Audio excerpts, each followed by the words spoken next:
Se você acha que o sistema político do Brasil é o mais complicado do mundo, prepare-se para mudar de opinião. E antes de revelar o nome, permita-me alguns segundos de suspense enquanto você tenta adivinhar qual o tal país.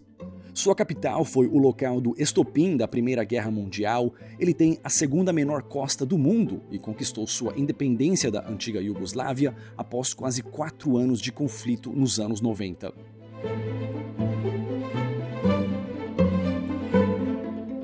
Para quem ainda não adivinhou, estamos falando da Bósnia e Herzegovina. Bem-vindos ao país mais complicado do mundo. Com a recente invasão da Ucrânia pela Rússia, começou a circular um equívoco de que esse seria o primeiro conflito armado na Europa desde o final da Segunda Guerra Mundial. Infelizmente, isso está longe de ser verdade. Ao caminhar por 2 cidades aqui na Bósnia e Herzegovina, eu pude ver as marcas do conflito que devastou o país por quase 4 anos nos anos 90. Mas eu também me deparei com belas paisagens, um país rico em história e um povo simpático. E apesar das belezas, não se engane, há tensões no país que fazem dele uma possível bomba relógio na Europa. Quais são essas tensões? Porque o país precisa de 3 presidentes. Como foi visitar a Bósnia e Herzegovina? Descubra tudo isso e mais aqui neste vídeo. E esse é o canal Rafael Scapella. Like e inscrição, você não pede, você conquista. E esse vídeo é patrocinado pelo nosso curso Profissão Nômade, o curso que te ensina a construir fontes de renda online sem pegadinhas. Mais detalhes no link abaixo e no final do vídeo.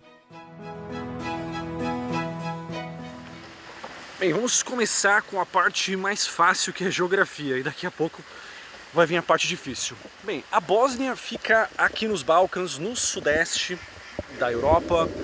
É um país que faz fronteira com a Sérvia, com o Montenegro e com a Croácia.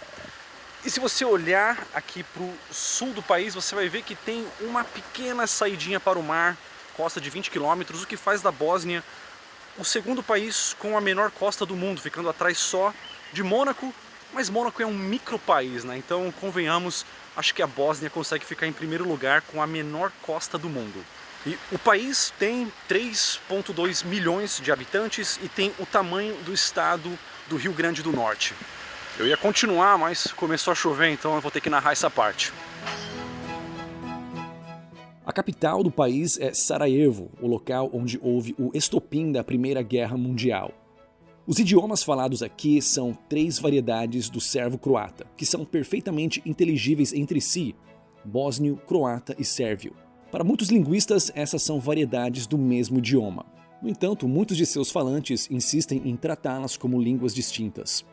O sérvio-croata é uma língua eslava, da mesma família que o russo e polonês. Essa informação vai te ajudar a entender um pouco a história do país. De fato, antes de explicar como e por que o país tem 3 presidentes, precisamos primeiro entender sua história. Antes da chegada dos romanos, essa região foi habitada pelos povos celtas e lírios. Por séculos na era romana, a região era chamada de província da Dalmácia.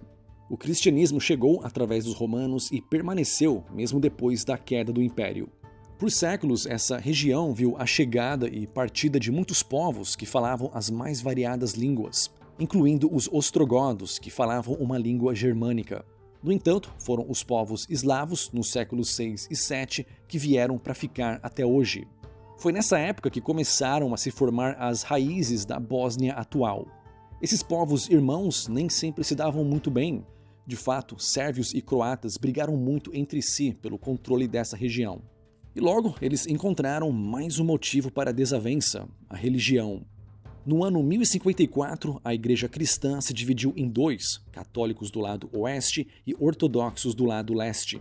A Bósnia atual ficava bem no ponto de encontro e de atrito dessas 2 religiões que nem sempre se davam muito bem. E se você acha que 2 religiões já são o bastante para criar tensões, calma que tem uma 3ª religião chegando. Após mais disputas e após passar pelo controle do Império Bizantino e Império Húngaro, essa região finalmente caiu no controle do Império Otomano, que trouxe o islamismo.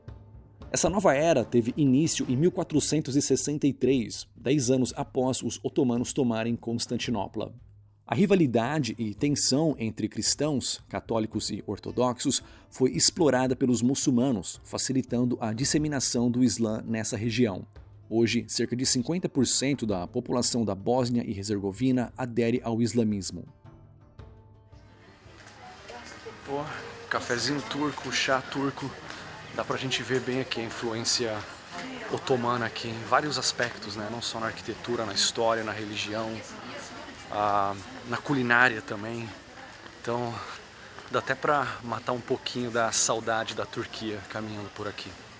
E falando em influência turca, digo otomana, olha aí, ó.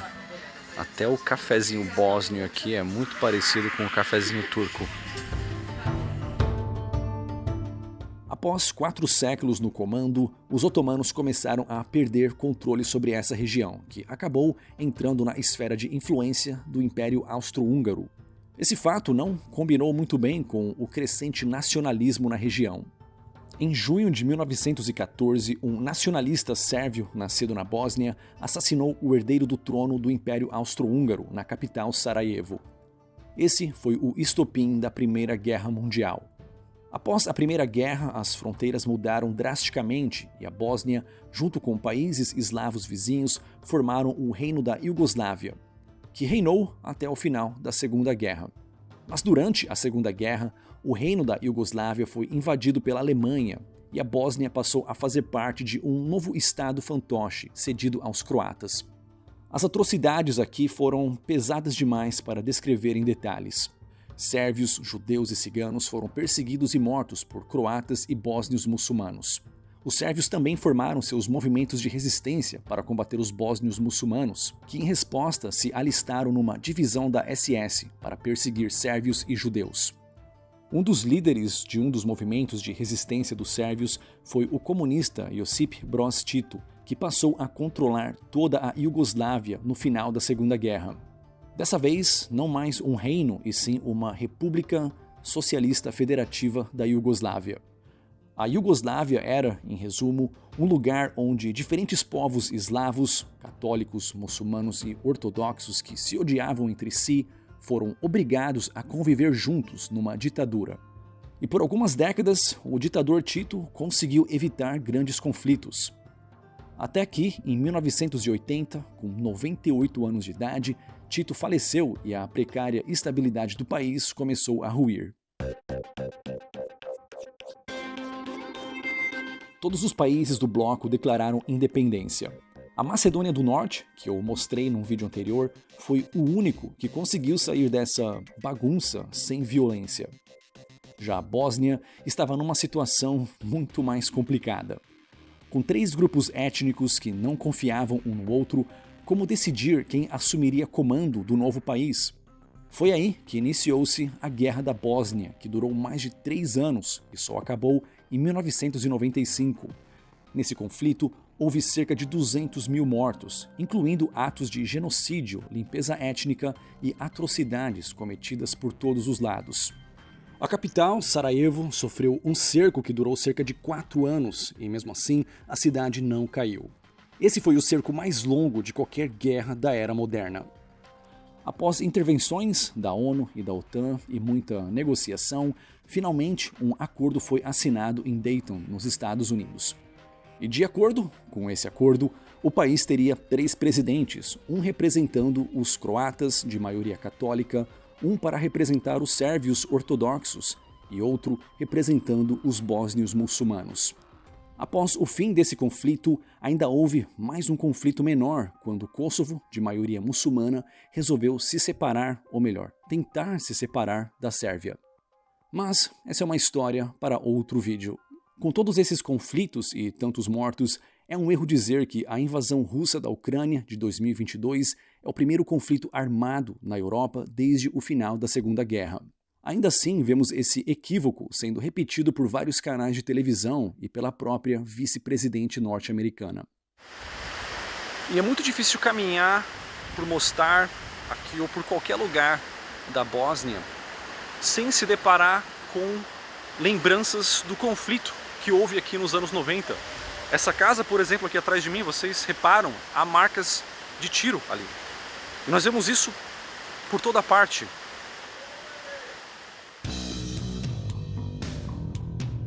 Ok, se você achou a história da Bósnia e Herzegovina complicada, calma que ainda tem mais. Como vimos, o país tem 3 presidentes, um para representar cada grupo étnico. Bósnia e Herzegovina se referem a 2 regiões distintas, Bósnia aqui e Herzegovina aqui. A cidade de Mostar, onde eu apareço nesses vídeos, fica na região de Herzegovina. Mas essas são divisões históricas e não políticas. Na divisão política é onde a coisa fica mais complicada.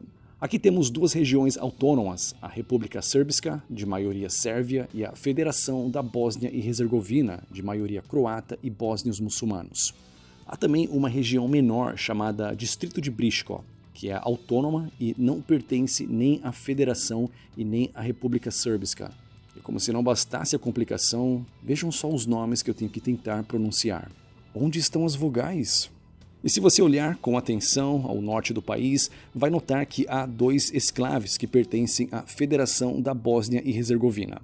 Banja Luka é a capital da República Srpska e Sarajevo é a capital da Federação da Bósnia e Herzegovina e também a capital da Bósnia e Herzegovina. Não, eu não me repeti. Há o país, Bósnia e Herzegovina, e também a Federação da Bósnia e Herzegovina, que é uma entidade política dentro do país. Já pensou que confusão que seria se o Brasil tivesse um estado chamado Brasil? Sim, o país é altamente descentralizado e com mais subdivisões chamadas de cantões, cada um com um alto grau de autonomia. Essa descentralização foi uma das soluções para lidar com as tensões étnicas do país. E continuando a confusão, quando eu me refiro a sérvios e croatas aqui, eu não me refiro à nacionalidade de quem nasceu na Sérvia ou na Croácia, países vizinhos, mas sim aos grupos étnicos. E a entidade política dentro da Bósnia, chamada de República Srpska, é às vezes traduzida para português como República Sérvia, mas cuidado para não confundir com o país ao lado, a Sérvia, cuja capital é Belgrado. Na verdade, um líder da República Srpska já até disse que, se Kosovo, de maioria muçulmana, se separasse da Sérvia, eles aceitariam a anexação à Sérvia, o que deixaria o mapa do país uma verdadeira bagunça. E falando em República Srpska, seu atual líder tem demonstrado, digamos, um descontentamento com o atual sistema do país, querendo tirar a participação da República Srpska das Forças Armadas e instituições da Bósnia. No momento da nossa visita, em fevereiro de 2022, havia muitas notícias sobre essas tensões e um possível novo conflito na região. Essa notícia da BBC, de 10 de fevereiro de 2022, alerta sobre o receio de um novo conflito frente ao crescente nacionalismo sérvio. Porém, como sabemos, a invasão russa da Ucrânia mudou totalmente o foco da atenção internacional. E agora chegou a hora de falar um pouco sobre economia. A Bósnia tem um pouco mais de 1/3 do poder de compra da Eslovênia, o país mais rico da antiga Iugoslávia. Tem a metade do poder de compra de Portugal e, comparado ao Brasil, digamos que os dois estão praticamente empatados. Bem, na verdade, a Bósnia passou à frente do Brasil em 2019. E pessoal, esses são dados da paridade do poder de compra do Banco Mundial. Eu sou apenas um mensageiro. Outra métrica onde a Bósnia passou à frente do Brasil é na corrupção. De acordo com o índice da Transparência Internacional, o Brasil está na posição 96 e a Bósnia na posição 110. O salário médio no país, após os impostos, é de cerca de R$3.000, ou 1.042 marcos conversíveis, a moeda local. O desemprego no país é alto, chegando a 16% e 33% entre os jovens. Muitas pessoas na Bósnia vivem na pobreza e com o sonho de migrar para um país europeu mais rico. No entanto, suas tensões internas dificultam o processo de aceitação à União Europeia. E como vocês já devem imaginar, a Bósnia é um país segregado, que ainda vive numa espécie de apartheid étnico e religioso. Até nas escolas, jovens são segregados de acordo com o grupo étnico de seus pais, e cada grupo aprende uma versão diferente da história recente do país. E num país tão dividido e com tantas marcas de um conflito recente, além de ser o 13º mais armado do mundo, talvez você se pergunte: como é a segurança no país? O índice de homicídio por 100 mil habitantes é de 1,2. Ou seja, é um índice pouco maior que o da Dinamarca e similar ao do Reino Unido. Caminhando e dirigindo pelas cidades, de dia e de noite, não tivemos nenhuma sensação de insegurança. O povo é bem amigável e, no geral, o atendimento nos comércios é muito bom. Até encontramos pessoas que aprenderam a falar português. Outra observação é que as pessoas aqui são bem altas. De fato, a Bósnia é o 3º país com o povo mais alto do mundo, ficando atrás somente de Montenegro e dos Países Baixos. O interior do país também é muito bonito, com diferentes paisagens e há até mesmo uma montanha que parece uma pirâmide gigante. Há quem diga que isso é um resquício de uma civilização perdida, mas os arqueólogos não estão convencidos dessa teoria. Mas que é bonito é. No sul do país passamos de carro ao lado de outra colina que parece uma pirâmide. E de fato eu nunca vi nada assim na natureza. Pessoal, confesso que eu subestimei a beleza natural aqui da Bósnia. É realmente muito bonito, né? Nós vimos uma variedade enorme de paisagens aí atravessando aqui o interior do país. Agora esse pôr do sol ali, com o sol brilhando nas montanhas, é realmente muito bonito. Até me lembrou um pouco da Ilha da Madeira, né? Você pensa que vai chegar de um lugar a outro em 1 hora, só que você chega em 3 horas porque você para o tempo todo para tirar fotos e ver alguma coisa bonita. Pois é, de fato eu subestimei mesmo as belezas do interior do país. Esse lugar aqui, por exemplo, não parecia muita coisa visto do outro lado da muralha. Eu até deixei o microfone no carro, achando que não ia ter muito o que falar aqui, mas eu fiquei contente por estar errado. Encontramos aqui uma vila muito bonita, tá ventando, eu ainda deixei o microfone no carro, então o áudio vai ficar um pouco ruim. Mas cara, olha isso! A gente pensou que não tinha nada, a gente se surpreende, hein? Olha só que lugar absurdamente bonito. Deve ser um sossego morar aqui, né? Fala aí, essa que é a vida do nômade digital, né? Pô, coisa chata, olha onde a gente né? tá, cara. A gente tá numa cidade grande um dia, de repente estamos no interior da Bósnia. Totalmente do nada, né? Pois é, bem Legal. aleatório. É isso. E olha só que icônico, né? Nós vemos uma mesquita e logo em cima uma igreja ortodoxa. Aqui uma paisagem, não só a paisagem natural, né, as montanhas lá atrás, mas também a paisagem urbana, que representam muito bem o estado atual da Bósnia. Vamos aproveitar para esclarecer um conceito errôneo, muito comum no Brasil, onde é comum achar que muçulmano e árabe é a mesma coisa. Sim, muitos muçulmanos são árabes, mas há também muçulmanos que são persas, africanos, turcos, indonésios. E na Bósnia, claro, os muçulmanos são brancos, de origem eslava. Esses muçulmanos são maioria no país, não graças a uma migração recente, mas graças a desavenças entre os próprios cristãos e a chegada dos otomanos há mais de 5 séculos. Mas a Bósnia é um país laico, e para muitos jovens ou idosos, a religião, seja o cristianismo ortodoxo, catolicismo ou islamismo, é muito mais um legado cultural do que uma forte crença no sobrenatural. De fato, de acordo com a Pew Research, 77% dos cidadãos consideram religião importante, enquanto que no Brasil essa porcentagem é maior e sobe para 86%. No final das contas, Bósnia e Herzegovina é um país que precisa ser descoberto. Eu não me refiro apenas ao turismo, afinal, convenhamos, o país, além de bonito, é rico em história. Mas como eu disse, muitos se esquecem do conflito armado que assolou esse país por mais de 3 anos, nos anos 90, e o cerco que a capital sofreu por quase 4 anos. E se esquecem também que as tensões atuais são uma bomba relógio. Agora, com toda essa atenção internacional voltada para a Ucrânia, como será o desenrolar dessas tensões na Bósnia? Será que algum líder inescrupuloso aproveitará o momento de distração internacional para escalar as tensões?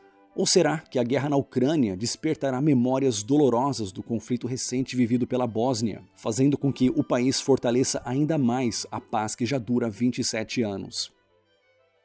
Essas são perguntas que só o tempo responderá. E pessoal, cada vez mais as pessoas estão migrando de vez para o trabalho online. E o que você precisa para ser um freelancer de sucesso e construir um portfólio irresistível para clientes e empresas? Como você adapta o seu trabalho de advogado, psicólogo ou consultor para o mundo online? Ou então, como você começa do zero e constrói habilidades para trabalhar online, seja da sua casa ou de qualquer lugar do mundo? Tudo isso e mais você vai descobrir com o nosso curso Profissão Nômade. A ideia é que você não precise estar sempre no mesmo lugar para fazer o seu trabalho e ganhar o seu dinheiro, né? Então você é geograficamente independente. Esse sou eu falando sobre trabalho online e nomadismo digital em rede nacional. E agora quero falar sobre o assunto diretamente com você. Conheça o nosso curso Profissão Nômade, é papo sério ou o seu dinheiro de volta. Visite nosso site profissãonomade.com.br. E aqui estão 2 vídeos relacionados. Esse aqui sobre Montenegro, o país que traiu a Rússia e se tornou o mais armado do mundo. Ou então esse outro sobre o país que enganou o mundo e teve que trocar de nome. É só clicar e assistir. Muito obrigado e nos vemos no próximo vídeo.